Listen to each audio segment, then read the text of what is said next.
غیر مسلم کا جنازہ گزرا، میرے نبی کھڑے ہو گئے، غیر مسلم کا میرے نبی کھڑے، کہا یا رسول اللہ یہ مسلمان نہیں، آپ نے کہا انسان تو ہے، انسان تو ہے، اب اس کے احترام میں کھڑے ہو گئے۔ تو بھائیو تمام اہل مذاہب کو عزت دو، احترام دو، تو انشاءاللہ یہ چھوٹا سا معاشرہ ایک خوبصورت جنت کا منظر بن جائے گا۔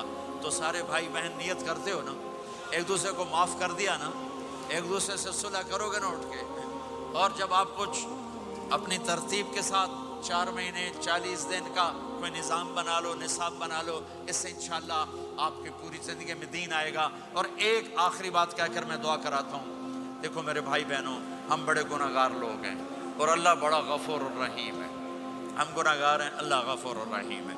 میرا اللہ کہتا ہے میرا بندہ تو اتنے گناہ کر کہ زمین سے اٹھا کر آسمان کی چھت کو لگا دے، اتنے کر کے زمین سے اٹھا کر آسمان کی چھت کو لگا دے، اس کے بعد صرف ایک دفعہ مجھ سے کہ یا اللہ معاف کر دو، میں سارے ہی معاف کر دوں گا۔ کسی میں اتنا ظرف ہے؟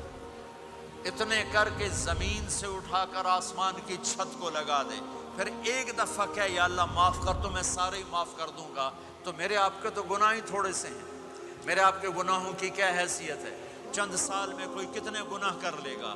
میرا اللہ کہتا ہے زندگی بھی لے لے، طاقت بھی لے لے، زمین سے اٹھا کر آسمان کی چھت کو گناہ لگا دے، پھر ایک دفعہ آ کر کہنا یا اللہ معاف کر دو، میں سارے ہی معاف کروں گا۔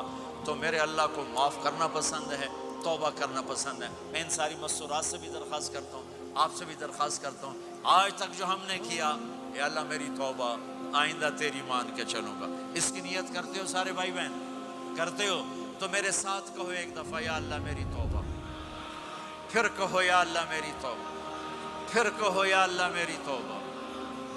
اتنا سا کام ہے۔